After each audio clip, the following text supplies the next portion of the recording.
Hi everyone, welcome to our channel Learn with Learners. இன்னைக்கு நம்ம வீடியோவில் என்ன பார்க்க போகிறோம் அப்படின்னா GPAT எக்ஸாம்ஸ் பற்றின பேசிக் டீட்டெயில்ஸ் ப்ளஸ் அதோட மார்க் டிஸ்ட்ரிபியூஷன்ஸ் அண்ட் சிலபஸ், அப்புறம் அதோட பெனிஃபிட்ஸ், அந்த எக்ஸாம் எழுதுனா என்ன பெனிஃபிட்ஸ், அண்ட் லாஸ்ட் வந்து பார்த்திங்கன்னா அது எப்படி கிராக் பண்ணலான்ற சின்ன சின்ன டிப்ஸை வந்து நம்ம பார்க்க போகிறோம். ஸோ ஃபஸ்ட்டு வந்து பார்த்திங்கன்னா GPAT அப்படின்றது வந்து பார்த்திங்கன்னா கிராஜுவேட் ஃபார்மசி ஆப்டிடியூட் டெஸ்ட். இது வந்து பார்த்திங்கன்னா ஒன்ஸ் அ இயர் கண்டக்ட் பண்ணுற ஒரு எக்ஸாம். இந்த எக்ஸாம் யார் கண்டக்ட் பண்ணுறாங்க அப்படின்னா 2018க்கு முன்னாடி வரையும் பார்த்தீங்கன்னா all India council for technical education வந்து கண்டக்ட் பண்ணாங்க. ஆஃப்டர் 2018 வந்து பார்த்தீங்கன்னா NTA நேஷனல் டெஸ்டிங் ஏஜென்சி வந்துட்டு இந்த எக்ஸாம் வந்து கண்டக்ட் பண்ணுறாங்க. ஸோ இந்த எக்ஸாம் வந்து பார்த்தீங்கன்னா ஒரு computer based exam. Computer based test அப்படின்னா நம்ம ஹேண்ட் ரிட்டனாக இல்லாமல் கம்ப்யூட்டர்ஸில் வந்துட்டு 4 ஆப்ஷன்ஸ் இருக்கும். அந்த 4 ஆப்ஷன்ஸை வந்துட்டு நம்ம எது கரெக்டான ஆப்ஷன்ஸை வந்து சூஸ் பண்ணுறோம் அந்த மாதிரி வந்துட்டு எக்ஸாம் இருக்கும். ஓகே, நம்ம GPAT எக்ஸாம்ஸ் அப்பியர் ஆகி அந்த கட் ஆஃபில் நம்ம கேட்டகரி வைஸ் நம்ம கிளியர் பண்ணுற ஸ்டூடெண்ட்ஸ்க்கு பெர் மந்த் ஸ்டைஃபண்ட்டை வந்து பார்த்திங்கன்னா 12,400 rupees வந்து நம்மளுக்கு அக்கௌண்ட் வந்துட்டு கிரெடிட் ஆகும். இந்த அமௌண்ட்டை யூஸ் பண்ணி நம்ம வந்து அந்த காலேஜஸ் ஃபீஸ் பே பண்ணுறது ப்ளஸ் நம்மளோட பர்சனல் எக்ஸ்பென்சஸ்க்கு வந்து யூஸ் பண்ணிக்கலாம். ஓகே, இந்த அமௌண்ட் வந்து பார்த்திங்கன்னா ஓவரால் கோர்ஸ் டியூரேஷன் 2 years வரையும் வந்துட்டு நம்ம அக்கௌண்ட் வந்துட்டு பெர் மந்த் வந்து கிரெடிட் ஆகும். AICTE அப்ரோடு காலேஜஸில் நம்ம ஜாயின் பண்ணுறப்போ GPAT எக்ஸாம் கிளியர் பண்ணி நம்ம ஜாயின் பண்ணோம் அப்படின்னா GPAT எக்ஸாம்ஸ் கிளியர் பண்ணால் தான் அதுக்கு அடுத்து இருக்க ஹையர் எக்ஸாமான நைப்பர் எக்ஸாம் இதெல்லாம் வந்து நம்ம அப்பியர் ஆக முடியும். ஓகே, GPAT எக்ஸாம்ஸ் வந்து பார்த்தீங்கன்னா நமக்கு வந்து பார்த்தீங்கன்னா மல்டிபிள் சாய்ஸ் கொஷின்ஸ் தான் இருக்கும். நமக்கு மல்டிபிள் சாய்ஸ் கொஷின்ஸ்ன்றப்போ வந்து பார்த்தீங்கன்னா நமக்கு நான் ஆல்ரெடி தெரியும் 4 ஆப்ஷன்ஸ் இருக்கும். ABCD அப்படின்னு சொல்லி 4 ஆப்ஷன்ஸ் இருக்கும். இதில் எது நம்ம கரெக்டான ஆப்ஷன்ஸுன்றதை வந்து நம்ம கம்ப்யூட்டரில் வந்து சூஸ் பண்ணுற மாதிரி இருக்கும். ஸோ இது வந்து பார்த்தீங்கன்னா மொத்தம் வந்து 125 கொஷின்ஸ் வந்து இருக்கும். மொத்தம் வந்து 125 கொஷின்ஸ் இருக்கும். ஒரு கொஷனுக்கு வந்து நம்ம கரெக்டாக ஆன்சர் பண்ணோம் அப்படின்னா நமக்கு வந்து 4 மார்க்ஸ் கொடுப்பாங்க. ஸோ 125 கொஷின்ஸ் அப்படின்னா நமக்கு வந்து மொத்தம் 500 மார்க்ஸ்க்கு வந்து நம்ம எக்ஸாம் எழுதுகிற மாதிரி இருக்கும். ஓகே, 125 கொஷின்ஸ் வந்து 3 hours duration. So 3 hours duration வந்து நம்ம நோட் பண்ணிக்கோங்க. 1 கொஷனுக்கு வந்து நம்ம கரெக்டாக எழுதுகிறோம் அப்படின்னா 4 மார்க்ஸ் இருக்கும். அதே ஒரு கொஷின் வந்து தப்பான ஆன்சர் பண்ணிட்டோம், ராங் ஆன்சர், ஒரு ராங் கொஷின் வந்து அட்டன் பண்ணிட்டோம் அப்படின்னோம்னா நமக்கு வந்து பார்த்திங்கன்னா ராங் ஆன்சருக்கு வந்து -1 மார்க் வந்து டிடெக்ஷன் பண்ணிடுவாங்க. ஓகே, இப்போ நம்ம வந்து ஒரு கொஷினுக்கு வந்து நான் 10 கொஷின் அட்டன் பண்ணியிருக்கோம் அப்படின்னா 10 × 4 வந்து 40 மார்க்ஸ். ஓகே, அதில் நம்ம ஒரு 2 கொஷின் தப்பாக ஆன்சர் பண்ணுறோம் அப்படின்னா -2 மார்க்ஸ் வந்து ரிடக்ஷன் ஆகும். ஸோ நம்ம ஸ்கோர் வந்து 38 வரும். ஸோ இதுதான் வந்து பேசிக்காக, அதாவது ஒரு கரெக்டான கொஷினுக்கு 4 மார்க்ஸ் வரும். ஒரு ராங் கொஷினுக்கு வந்து ராங் ஆன்சருக்கு வந்து பார்த்திங்கன்னா -1 மார்க் வந்து டிடெக்ஷன் ஆகும். அப்போ ஒரு கொஷின் அன்அட்டம்ப்டாக இருக்குது அப்படின்னா அதுக்கு வந்து நோ மார்க், அதுக்கு வந்து மார்க் டிடெக்ஷனும் இருக்காது, மார்க் டிடெக்ஷன் வந்து இருக்காது. ஓகே, ஸோ அடுத்து வந்து பார்த்திங்கன்னா எலிஜிபிலிட்டி. GPATோட எலிஜிபிலிட்டி வந்து பார்த்திங்கன்னா நம்ம வந்து ஒரு BPharm டிகிரி ஹோல்டராக இருக்கணும். அதாவது 10th +2 கம்ப்ளீட் பண்ணி BPharm டிகிரி வந்து நம்ம முடிச்சிருக்கணும்.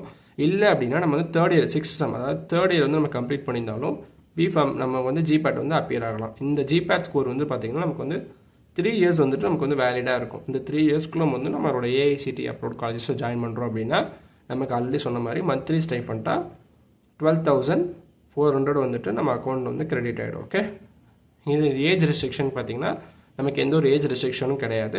நம்ம எந்த ஏஜ் இருக்கவங்க வேணால் GPAT வந்து நம்ம அப்பியர் ஆகலாம். ஓகே, பட் பேசிக்காக அவங்க வந்து BPharm டிகிரி ஹோல்டராக இருக்கணும், இல்லைனா அவங்க 3rd year வந்து கம்ப்ளீட் பண்ணியிருக்கணும். ஓகே, GPATோட சிலபஸ் காப்பி வேணும்னா இந்த வீடியோ கீழே வந்து PDF அட்டாச் பண்ணியிருக்கேன். ஸோ அதை செக் பண்ணிக்கோங்க. ஸோ அடுத்த திங் வந்து பார்த்திங்கன்னா GPATோட மார்க்ஸ் டிஸ்ட்ரிபியூஷன்.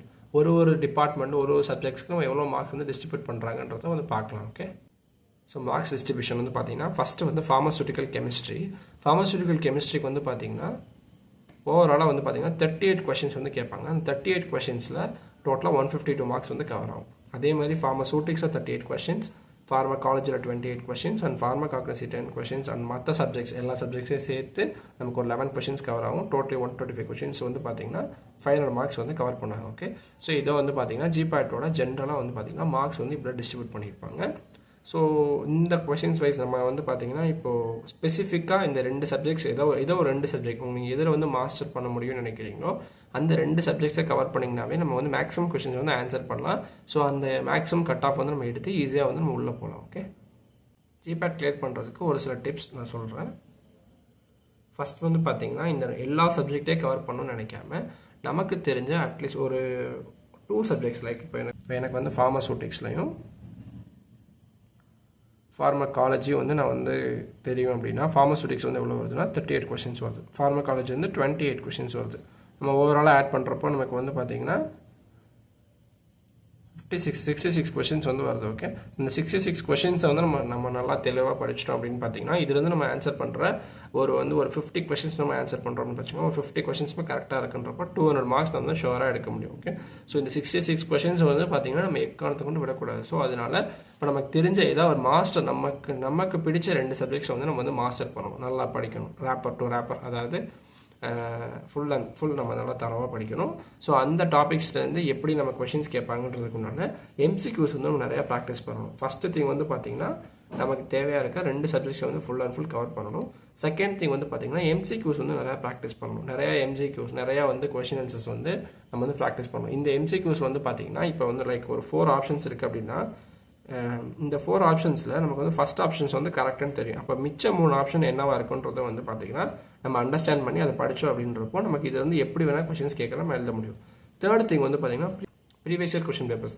ப்ரீவியஸ் இயர் வந்து எக்ஸாம்ஸ் வந்து பார்த்திங்கன்னா எப்படி கண்டக்ட் பண்ணியிருக்காங்க, அதோட சிலபஸ் பேட்டர்ன் எப்படி இருக்குது, ப்ளஸ் அதில் வந்து பார்த்திங்கன்னா எப்படிலாம் கொஷின்ஸ் கேட்டிருக்காங்க, இந்த ஒரு ஸ்பெசிஃபிக்காக ஒரு சப்ஜெக்ட்லேருந்து எப்படி கொஷின்ஸ் கேட்டிருக்காங்கன்றதை வந்து நம்ம அண்டர்ஸ்டாண்ட் பண்ணுறப்போ இன்னும் அந்த டாபிக் வந்து நம்ம கவர் பண்ணுறப்போ ஈஸியாக அண்டர்ஸ்டாண்ட் பண்ணி படிக்கிறதுக்கு இன்னும் ரொம்ப யூஸ்ஃபுல்லாக இருக்கும். ஃபோர்த்து திங் வந்து பார்த்திங்கன்னா நமக்கு வந்து ஏபிசிடி அப்படின்னு 4 ஆப்ஷன்ஸ் இருக்கா. இந்த 4 ஆப்ஷன்ஸில் நமக்கு ஏபிசிடி எதுவுமே தெரில அப்படின்னா அந்த கொஷின்ஸ் வந்து விடுறது வந்து ரொம்ப நல்லது. ஏன்னா இந்த கொஷின் வந்துட்டு நமக்கு வந்து ஆன்சர் ஏபிசிடி 4மே தெரிலன்றப்போ இது கரெக்டாக இருக்கக்கூடிய பாசிபிலிட்டி வந்து பார்த்திங்கன்னா 25% தான் இருக்கும். இதர் ஏபிசிடி ஏதாவது ஒன்று தான் இருக்கும். இப்போ வந்து நமக்கு வந்து ஏபிசிடி 4 ஆப்ஷன்ஸ் இருக்க இடத்துல ஏபி இது 2ல் ஏதாவது ஒன்று தான் அப்படின்னு தெரியறப்போ அந்த சிடியை வந்து நம்ம எலிமினேட் பண்ணிடுவோம். ஸோ இப்போ இந்த கொஷின் பாசிபிலிட்டி வந்து கரெக்டாக இருக்க பாசிபிலிட்டி வந்து 50% சான்ஸ் இருக்குது. ஸோ இந்த இடத்துல நம்ம ரிஸ்க் எடுத்து இந்த கொஷின் வந்து நம்ம அட்டன் பண்ணலாமா வேணாமான்றதை வந்து நம்ம ரிஸ்க் எடுக்கலாம். ஸோ இந்த 4 ஆப்ஷன்ஸில் நமக்கு வந்து 4மே தெரிலன்றப்போ அதை சூஸ் பண்ணுறதை தவிர்த்துட்டு நமக்கு இதான் 2 எலிமினேட் பண்ணிட்டு 2 ஆப்ஷன் தான் இருக்குன்றப்போ நமக்கு வந்து ரிஸ்க் எடுத்து சூஸ் பண்ணலாம். ஓகே, அண்ட் 125 கொஷின்ஸ் இருக்குன்னா 125 கொஷின்ஸுமே அட்டன் பண்ணணும்னு நினைக்கக்கூடாது. இந்த 125 கொஷின்ஸில் நம்ம ஃபிக்ஸ்டாக நம்ம எக்ஸாம் எழுத அட்டன் பண்ண போகிறப்போ நான் ஒரு 60 கொஷின்ஸ் அட்டன் பண்ண போகிறேன், இல்லை ஒரு 50 கொஷின்ஸ் அட்டன் பண்ண போகிறேன். இந்த 60 கொஷின்ஸில் நமக்கு வந்து ஒரு 50 கொஷின்ஸ் கரெக்டாக இருக்குது அப்படின்றப்போ கூட நமக்கு ஒரு 200 மார்க்ஸ் வரும். ஸோ இந்த மார்க்கில் ஒரு 10 கொஷின்ஸ் ராங்காக இருக்குது அப்படின்னா -10 போக நமக்கு வந்து 190 கொஷின்ஸ் வந்து நம்மளால் ஷோராக 190 மார்க்ஸ் வந்து நம்ம எடுக்க முடியும். ஸோ இந்த மாதிரி ஃபிக்ஸ்டு மைண்ட் செட்டில் போகிறோம் அப்படின்றப்போ நம்ம இன்னும் வந்து மார்க்ஸ் வந்து அதிகமாக ஸ்கோர் பண்ணலாம். இப்போ நம்ம 125 கொஷின்ஸுமே அட்டன் பண்ணிவிட்டு அதே நமக்கு வந்து ஒரு 60 கொஷின்ஸ் வந்து கரெக்டாக இருக்குது அப்படின்றப்போ நமக்கு வந்து பார்த்திங்கன்னா 6 4 24 ஓகே 240 மார்க்ஸ் வரும். ஸோ பேலன்ஸ் இருக்குது அந்த 65 கொஷின், நம்ம 65 கொஷின்ஸ் இருக்குல்ல, அந்த 65 கொஷின்ஸோட மார்க் ரிடக்ஷன் ஆச்சு அப்படின்னா நம்ம ஓவரால் கட் ஆஃப் வந்து ரொம்ப குறைஞ்சிரும். ஓகே, ஸோ தட்ஸ் தான். அதாவது பார்த்திங்கன்னா நமக்கு எவ்வளோ கொஷின்ஸ் நம்ம அட்டன் பண்ண போகிறோன்றதை முன்னாடி ஃபிக்ஸ் பண்ணிக்கணும். ஃபிக்ஸ்டாக போகணும். நான் வந்து ஒரு 60 கொஷின்ஸ் அட்டன் பண்ண போகிறேன்றதை முன்னாடி ஃபிக்ஸ் பண்ணிட்டு இப்போ எக்ஸாம் எழுதுறப்போ நமக்கு இன்னும் கொஞ்சம் நமக்கு ஸ்கோர் கட் ஆஃப் வந்துட்டு நம்ம வந்து சூஸ் நல்லா இன்க்ரீஸ் பண்ணி நம்ம எடுக்க முடியும். Okay, fix. ஸோ ஜிபேட் பற்றின இன்ஃபர்மேஷன்ஸ் அவ்வளோதான். உங்களுக்கு வேறு எதுவும் டவுட்ஸ் இருந்துச்சுன்னா நீங்கள் கமெண்ட் பண்ணுங்கள். எனக்கு தெரிஞ்ச டவுட்ஸ் வந்து நான் என்னால் ரெஃபர் பண்ணிவிட்டு நான் கிளியர் பண்ணுறேன். Okay, so that's it. Stay tuned.